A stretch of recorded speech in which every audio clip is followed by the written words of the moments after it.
கர்த்தருக்கு ஸ்தோத்திரம். இறைவன் இருக்கின்றானா,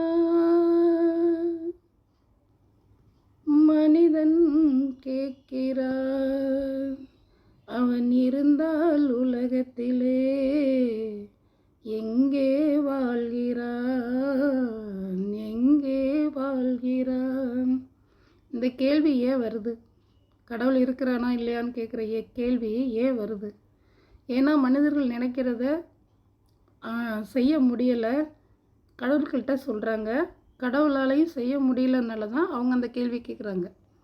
உங்கள் உள்ளத்தில் இறைவனை நினச்சிங்கன்னா உங்களை நீங்கள் வருத்திக்க மாட்டீங்க. இறைவன் மேலே நம்பிக்கை இருந்தால் நாம் அவன்கிட்ட சொல்லிட்டோம், அவன் கேட்டுட்டான், கண்டிப்பாக அதை செய்வான்னு சொல்லி நீங்கள் நம்பணும்.